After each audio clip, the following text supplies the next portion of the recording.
안녕하세요. 이 땅의 일, 영성, 그리고 예술에 대한 통합된 그리스도교 관점을 소개하고 나누기 위해 기독교 대한선교교회 소금빛교에서 설립하고 후원하는 파이 미니스트리 2024년 그리스도교 신학생 유학과 영어 네 번째 나눔을 시작하겠습니다. 오늘은 그리스도교 신학 유학의 필요성에 대해서 첫 번째로 주님의 우리에게 주시는 그런 영감을, 인사이트를 함께 나누도록 하시겠습니다.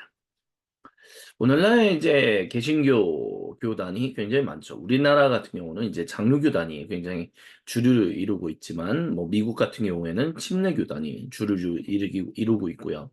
뭐 또 지역마다 또 다른 여러 가지 교단들이 또한 설립되어 있습니다.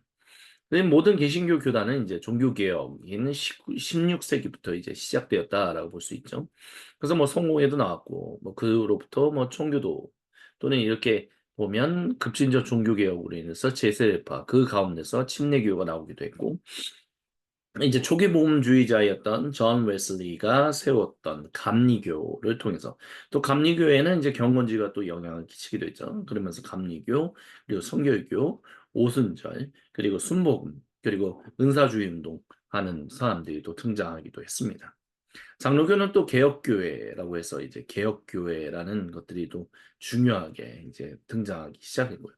여러 가지 교단들이 이제 있다라는 것을 우리가 알 수 있습니다. 그래서 일단 우리나라에 있는 대한민국에 있는 개신교 신학 일단 교단에 속한 신학교들을 잠깐 살펴본다면 뭐 제가 다녔던 서울신학대학교 그리고 대학원 뭐 모든 대학교가 다 대학원을 가지고 있죠. 특별히 교육부의 인가를 받은 그 대학교들은 다 대학원이나 뭐 이런 것들을 가지고 있습니다.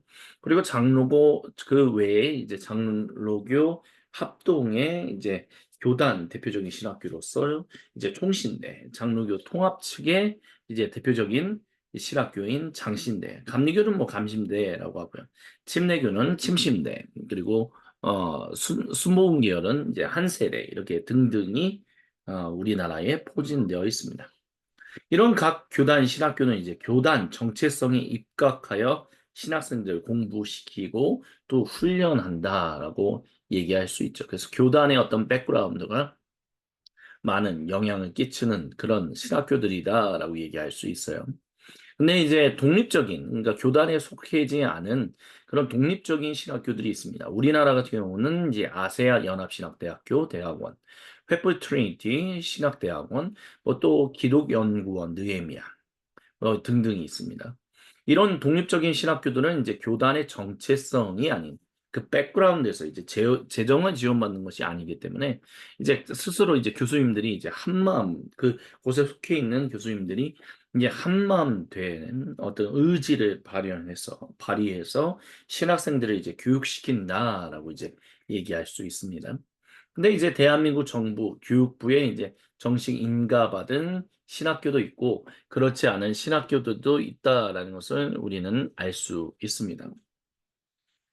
이런 가운데서 이제 우리가 잊지 기억해야 할 것은 참 많은 개신교단들이 뭐 우리나라뿐만이 아니라 여러 많이 나눠져 있는데 주님의 한 몸 또 한 교회를 이루고 있다라는 우리가 개신교 뭐 저희가 지금 이 이야기를 나누는 분들이 이제 개신교인들이 대부분이실 텐데 개신교 신학생들은 이제 놓치는 게 어쨌든 개교회, 특별히 침례교 같은 경우는 개교회를 굉장히 중요하게 다루죠. 하지만 침례교가 아니다라고 해서 뭐 다른 교단, 뭐 선교교단은 그러면 이제 뭐 공교회를 뭐 중요하게 다루냐, 이제 그런 것을 얘기했을 때 꼭 그렇지만은 않다라는 것을 알고 있죠. 그러다 보니까 각 교단의 정체성의 어떤 또는 독립적인 신학교라고 한다면 그 독립적인 신학교 같은 경우는 교수들의 어떤 의지가 합의되는 의지가 나오는데 그러다 보니까 각자의 어떤 정체성을 두드러지게 나타나게 신학생들을 훈련시키다 보니까 주님 안에서 주 그리스도 예수님 안에서 단위 가족이 되었다라는 복음의 어떤 중요한 핵심을 우리가 잊어버리고 놓쳐버리고 살아갈 때가 그렇게 공부하고 훈련받을 때가 있다라는 것입니다. 그래서 각 교단은 각자 이제 예수님의 가르침 중에 특별하게 강조하는 바들이 다르다라고 얘기할 수 있어요. 그래서 그런 강조하는 바들, 예를 들어서 성결교단 같은 경우는 그 성화의 과정, 그리스도인의 완전에 이르는, 그러니까 뭐 예를 들면 사도 바울이 너희는 구원을 완성하라, 뭐 이런 식의 이야기. 뭐 그런 형태의 어떤 이야기들, 그런 것에 대한 강조점을 두고 이제 그런 가르침. 근데 그 모든 가르침이 예수님으로부터 나왔다라는 것은 부인할 수 없는 사실입니다. 그래서 목회 소명이 있는 신학생들은요, 자신이 주님의 우주적인 공동체에 속해 있다라는 것을 기억할 필요가 있습니다. 특별히 우리 개신교만 있는 게 아니죠. 주님의 몸된 공동체는 가톨릭이나 정교회 등등이 있습니다. 어떤 분들은 이제 개신교인들 중에 어떤 분들은 뭐 제7야식교 같은 경우나 뭐 침례교 또는 뭐 장로교에 있는 사람이든 선교교단에 있는 사람이든 어떤 그런 이제 적그리스도다, 바벨론이다, 창녀다, 뭐 카톨릭을 그렇게 얘기하는 사람들도 있죠. 카톨릭에 대해서 유독 좀 반감을 가지고 있는 개신교인들이 많습니다. 하지만 중요한 것은요, 개신교라는 것이 16세기부터 나왔고, 그 16세기의 종교개혁으로부터 나온 모든 개신교단들은 주님의 몸된 공동체인 사도적 공동체, 그 바탕 위에서 발전돼 왔다는 것, 그 흐름을 이어가고 있다는 것을 우리는 기억해야 합니다. 가톨릭이나 종교에도 마찬가지고요. 어떤 특별한 이유, 어떤 특정한 이유들 때문에 가톨릭과 종교회가 나눠지기도 했었고, 가톨릭으로부터 개신교가 나오기도 했었고, 개신교에서 또 다른 개신교단들이 나오는 일들이 있었지만, 우리는 이제 중요한 것은, 모두가 다 주님의 몸된 공동체로서 오랜 시간 동안, 2000년이 넘는 시간 동안 삼위 하나님의 일하신 가운데서 증인으로서 살아오고 있다라는 것을 우리는 잊지 말아야만 합니다. 그러니까 주님의 몸된 공동체는 개신교만 있는 게 아니다라는 거죠. 그리고 우리는 서로가 서로에게 영향을 주고받습니다. 가톨릭 교인도, 정교인도, 개신교인도 서로가 서로에게 영향을 주고받는다는 것이죠. 저는 그런 게 없는데요. 대표적인 예를 하나 들어보도록 할게요. 토마스 아켄피스라는 분이 있습니다. 가톨릭에 속한 수사였죠. 이 토마스 아켄피스가 15세기 사람인데 이 사람이 그리스도를 본받아 Imitation of Christ라는 책을 저술했습니다. 근데 이 책이 종교개혁자들, 특별히 청교도라든지, 그리고 그 이후에 18세기에 초기 복음주의 운동 선구자였던 존 웨슬리에게 많은 영향을 끼쳤습니다. 그래서 존 웨슬리 같은 경우는 이제 토마스 아켄피스의 그리스도를 본받아라는 책을 읽으면서 자주 읽었다라고 얘기를 해요. 브루스 하이만시, 리전트 칼리지의 제임스 휴스턴, 제임스 M. 휴스턴 영성신앙 석좌 교수면서 교회사 그리스도 교사 교수인 어, 브루스 하이머시 같은 경우는 이런 조사를 해서 이제 연구를 해서 존 웨슬리가 이 책을 많이 읽었고 초기 감리교의 지도자들에게도 그 홀리 그 사람들에게도 읽으라고 권했다라고 얘기합니다. 이게 이제 대표적인 예다라고 얘기할 수 있다는 거죠.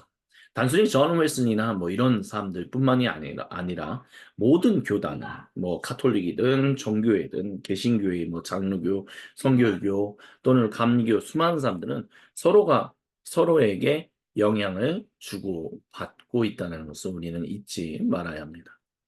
그렇기 때문에 우리는 그리스도교 신학생들은요, 특별히 개신교 신학생들은 우물하는 개구리에서 벗어나기 위한 공부가 참으로 필요합니다. 신학생은요, 교회 공동체를 섬기는, 근데 그 교회 공동체는 개별적인 공동체만을 얘기하는 것이 아닙니다. 주님의 몸된 우주적인 공동체, 사도적인 공동체를 섬기는 최전선에 있는 하나님이 그렇게 부르신 사람들입니다. 그래서 유일하신 주님의 단일 공동체가 하나인 것을 힘써 지키기 위하여 신학생들은 당연히 다양한 그리스도교 유산에 대한 그 공부가 필요합니다. 그래서 그리스도교 신학 유학은 이를 위한 좋은 기회다라고 얘기할 수 있어요. 대한민국의 다수의 이제 개신교 교단은 단순히 장로교뿐만이 아니라 감리교나 성교교나 모든 교단들은 전 세계 그리스도교 21세기 전 세계 그리스도교 흐름에서 매우 보수적인 위치에 속합니다. 매우 보수적이다라는 말을 부수적이다라는 말은 사용하고 싶지 않습니다. 하지만 굉장히 보수적이다는 거죠. 심지어 우리나라에서 가장 진보적인 공동체다 아니면 그런 교단이다 하는 것도 좀 저쪽 전 세계에 나가보면 꼭 그렇지만은 않은 좀 중도 보수 뭐 이렇게 얘기할 수도 있지 않을까요? 그렇기 때문에 우리는 전 세계를 섬기는 증인에 그러니까 뭐냐면 전 세계 그리스도교가 얘기하고 있는 전체의 어떤 흐름 가운데서 우리는 좀 이렇게 따로 떨어져 있는 일종의 우리나라의 제주도처럼 또는 마라도처럼 좀 이렇게 떨어져 있는 이렇게 소외되어 있는 스스로 소외하고 자기를 소외시키고 있는 그런 곳이다라고 얘기할 수 있을 것 같아요. 그래서 전 세계를 섬기는 증인된 공동체였어. 근데 전 세계에서 가장 많은 선교사를 두 번째로 가장 많은 선교사를 또한 파송하는 그런 나라라는 그런 교회다라는 것을 우리 기억한다면 전 세계를 섬기는 증인된 공동체로서 신학생은 전 세계의 어떤 그리스도교 흐름에 대해서 그들이 말하고 그들이 함께 나누는 바들에 대해서 알 필요가 있습니다. 알아야만 정죄하지 않는다는 거예요. 아까 전에 잠깐 말씀드렸던 것처럼 로마 카톨릭은 무조건 바벨론이다, 창녀다, 적그리스도다라고 얘기하는 것은 물론 카톨릭이 잘못 얘기하는 바들이 없다라는 것은 아니지만 그렇다고 싸잡아서 걔네들은 다 끝났다라는 식으로 얘기하는 것은 결국 그들을 이해하지 않는 무지함으로부터 나오는 얘기들인 것이죠. 그리고 개신교단이라고 해서 모든 것이 다 올바르다라고 얘기할 수도 없습니다.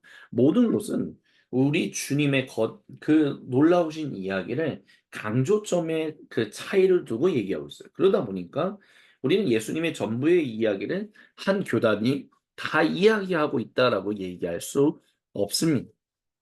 그렇기 때문에 각 교단이 가지고 있는 주님 말씀에, 주님 가르침의 그 중요성, 강조하는 바는 강점과 약점이 있다라는 것을 우리는 반드시 잊지 말아야 합니다. 그렇기 때문에 우리가 서로가 서로 알아갈 필요가 있다는 거죠. 알고 근데 그거는 나가봐야 한다는 거예요. 나가봐야만 우리가 어떤 위치에 속해 있고 어떠한 일들이 이루어져 가고 있으며 우리는 그런 가운데서 어떻게 한국이라는 대한민국이라는 땅에서 동아시아라는 그 한반도라는 곳에서 또는 분단의 아픔을 겪고 있는 그곳에서 주님의 신실한 증인으로서 증언하며 살아갈 수 있을 것인가라는 것들을 적용한 바를 이제 만들어낼 수 있다.